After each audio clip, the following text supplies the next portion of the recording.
but to improve the quality of life. Right, improve quality of life. Are we talking about chemotherapy, or we just chemotherapy? Just in low dosages. Yes, So eventually he went on to live for 2.5 years. 2.5 years. Okay.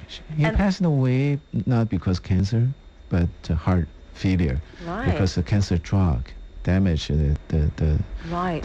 his heart muscles in the end. Okay, now this is interesting because I'd like to come back and take a look at people then who have cancer already undergoing treatment, how they can perhaps use this, as you say, as an adjuvant, perhaps therapy, for them to protect themselves, so that they can strengthen their immune system and then prevent themselves from getting a recurrence. Yeah. So we'll come back with more your questions on 669-11938 for Dr. Josh Zhu, Senior Director from Pharmacology Clinical Affairs Department at the Pharmanex Clinical and Pharmacology Centers from Beijing, China. We'll return on Body and Soul on 938 Live. 938 Live gets you talking. And we continue with the encore broadcast of Body and Soul with Deborah D'Souza. It takes more than just an apple a day to keep the doctor away. Shape up with Body and Soul. 938 Live.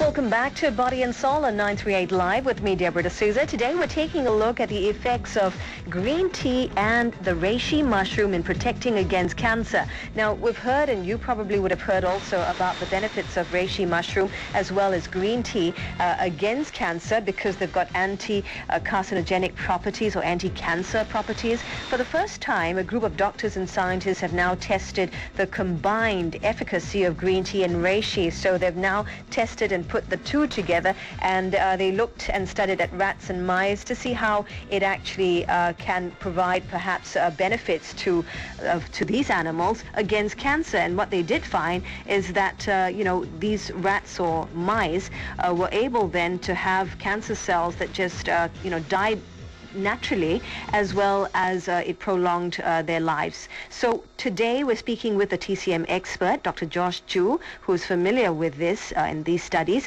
Senior Director of the Pharmacology and Clinical Affairs Department at Pharmanex Clinical and Pharmacology Centers in Beijing, China. If you have a question, here's the number to call, 669-11938. Now, we had a question earlier from somebody who wanted to know, Dr. Zhu, about yuanzhi, Yuenzhi. She says it's a kind of mushroom, so she wants to know how different this is. Lingzhi or reishi is a generic name, and under lingzhi or reishi, there are several species. Yunzhi is one, and Zhangzhi is another one. And what we are talking about here, Lingzhi, is red reishi. The reason we chose red reishi is not because red reishi is better than the other. We don't know too much about the Yunzhi and the Zhangzhi in the past. Red reishi has been studied well, and people know that since before the 200 years before BC. So whenever people are talking about the benefits of reishi, they are referring to red reishi. That's right. And we chose red reishi as all the study already done, the cultivation method already done, all the active components study already done. So we can find quite a lot of scientific information, and we feel comfortable to go through red reishi. And talking about the Yunzhi or Zhangzhi or other Lingzhi species, recent studies showed that they also quite effective in certain kind of diseases or disease conditions or sub-health conditions, and also good in improve people's health. But studies are still limited. Cultivation method, whatever the method, are still limited. Right, but the most well-researched mushroom would then be the red reishi. Red reishi. Okay. Right. 669-11938 is the number to call if you have a question for Dr. Zhu. Evelyn, thanks for joining us. Your question? Hello. Hi, Evelyn. Deborah, can you please, Doctor, good afternoon to you. I'd like to find out from you, because nowadays this TCM, there is a in terms of efficacy between the herbs, that means the traditional one, and nowadays there's also granules also given to cancer patients or patients recover from cancer go in CTCM. What is the efficacy? Is it the traditional one, that means herbs go and boil better, or is it or there's no difference between the granules or the powdered form? Okay, so you're talking about, like, say if you buy some herbs and then you brew them on your own at home, as compared to, when you say powdered form, you mean those found in capsules? No, not capsule. They're actually in bottle form, and actually when a person will see the Chinese physician, they actually will... Right, it's all ground and yes, ground. yes, Okay, grounded. So, is there a difference between boiling, say, from fresh herbs and then those that have been grounded?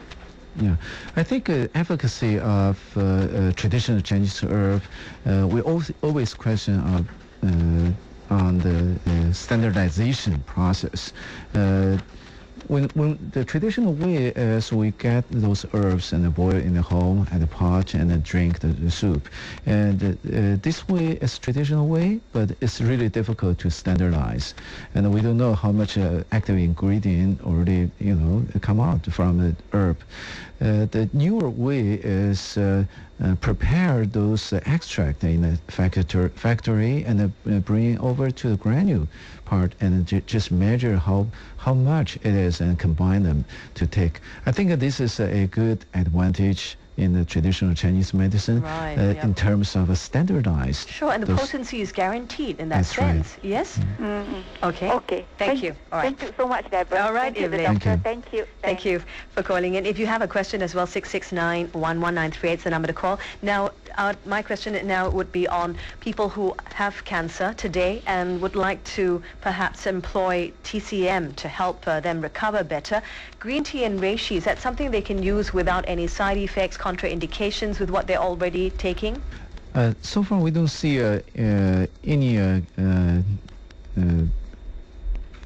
contraindication at this moment for reishi and green tea, but we got some research data and indicate we have to be cautious in certain conditions, particularly lymphoma. In certain condition of lymphoma, we have to be cautious. Otherwise, in general, to cancer patient, there's no contraindications. Okay, so it's okay then if they have undergone, say, chemotherapy, radiation, that they are taking green tea and reishi. And if there's anything, it will strengthen their immune system? Yes. Yes. Okay, so it's actually quite good for them for recovery period as well and preventing a recurrence, yeah? Yes, and what we look at this picture is actually lingzhi is a traditional herb good for immune system. It's not only for cancer patients, but for general people, and we don't recommend to